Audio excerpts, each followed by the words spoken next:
السلام علیکم، میں ہوں بنتے ایوب۔ تو آج ہم بات کریں گے الٹے منہ سونا کیسا ہے، اوندھے منہ ہو کر پیٹ کے بھر سونا کیسا ہے۔ حدیث میں آتا ہے ایک مرتبہ ایک شخص مسجد میں سو رہا تھا اوندھے منہ پیٹ کے بل، تو پھر اس کو پھیپھڑ کی تکلیف تھی جس کی وجہ سے وہ الٹا ہو کر سو رہا تھا۔ تو اسے محسوس ہوا کہ کوئی اسے پاؤں سے حرکت دے رہا ہے اور کہہ رہا ہے کہ اس طرح کا سونا اللہ پاک کو ناپسند ہے۔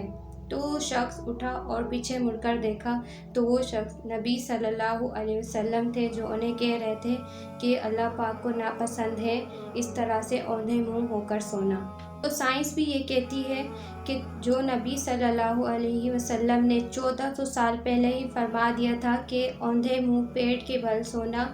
انسانی صحت کے لیے صحیح نہیں ہے، اس کے بہت سارے مسائل ہیں، اور ڈاکٹر کی رپورٹ کے مطابق اس الٹے منہ سونے سے، اوندھے منہ سونے سے رب کیج میں بھی پرابلم ہوتی ہیں۔ ایک اور حدیث ہے عبد المفرد 1217 حدیث نمبر،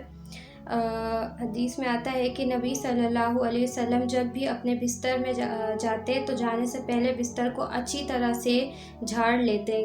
اور جتنی مٹی اس پہ پڑی ہوتی ہے اس کو ہٹاتے، اور کوئی کیڑا یا کچھ بھی ایسا ہو تو وہ ہٹ جاتا۔ تو آپ بھی جب بھی بستر پہ جانے سے پہلے یہ کام ضرور کریں، اپنے بستر کو اچھی طرح سے جھاڑیں، کیونکہ جب ہم سوتے ہیں رات کو اور تو وہ ہمارے جو جسم کے ڈیڈ سیل ہوتے ہیں وہ وہیں پہ رہ جاتے ہیں، اور جب ہم صبح اٹھتے ہیں اور اپنے کاموں میں مصروف ہو جاتے ہیں اور دوبارہ اسی جگہ پر جا کر سو جاتے ہیں یا اسی جگہ پر بیٹھ جاتے ہیں، لیٹ جاتے ہیں بستر کو جھاڑے بغیر، اس کو صحیح کیے بغیر،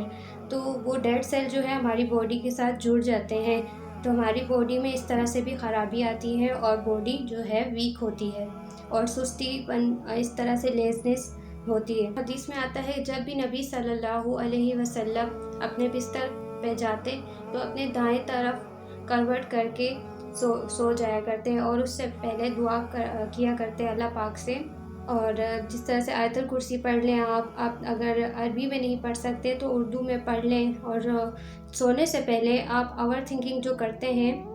اس کو ہٹا کے بلکہ یہ سوچیں پورا دن جو آپ صبح سے اٹھے ہیں اور رات کو بیڈ پہ آنے سے پہلے آپ نے کیا کام کیے ہیں، کیا کیا آپ نے نیکی کی ہے، کیا کیا گناہ کیے ہیں، کس کا دل دکھایا ہے، کس سے معافی مانگی ہے، یہ سب چیزیں آپ ریمائنڈ کریں، اپنے دماغ میں سوچیں اور پھر اللہ سے توبہ کریں، اور پھر اگلے دن کا سوچیں کہ اگر اللہ پاک نے آپ کو اگلے دن صبح اٹھایا تو آپ نے اپنے جو گناہ ہیں، جو گناہ آپ نے پورے دن کیے ہیں اس کو نہیں کریں گے، اور جو اچھے کام ہیں ان کو ایڈ کریں گے، اور آپ کا اگلا دن جو ہو وہ پچھلے گزرے ہوئے کل سے اچھا ہو۔ تو یہ سوچ کر آپ اللہ پاک سے دعا کر کے سو جائیں۔ تو اور اگر آپ نے کوئی نمازیں چھوڑی ہیں، کتنی نمازیں آپ نے پڑھی ہیں، یہ بھی آپ سوچیں اور نیت کریں کہ اگلا دن اگر آپ کو اللہ پاک دیں تو آپ ان میں یہ نیکی کا کام کریں گے۔ اور ہمیشہ جب بھی آپ سوتے ہیں تو آپ یہ سوچ کے نہ سوئیں کہ آپ کل اٹھیں گے، ہو سکتا ہے کل آپ کا جو آپ آج سو رہے ہیں وہ دنیا میں آپ کا آخری دن ہو، تو اپنے آپ کو اس طرح سے دنیا میں رکھیں کہ آپ کا ہر دن آخری دن ہے، تو کوئی نماز مس نہ کریں، کوئی کسی کا دل نہ دکھائیں، اور اپنی زبان پہ قابو کریں اور صبر کریں، اور الٹے منہ، اوندھے منہ ہونا سونا جو ہے وہ اللہ پاک کو ناپسند ہے، اس طرح سے سونا بند کریں۔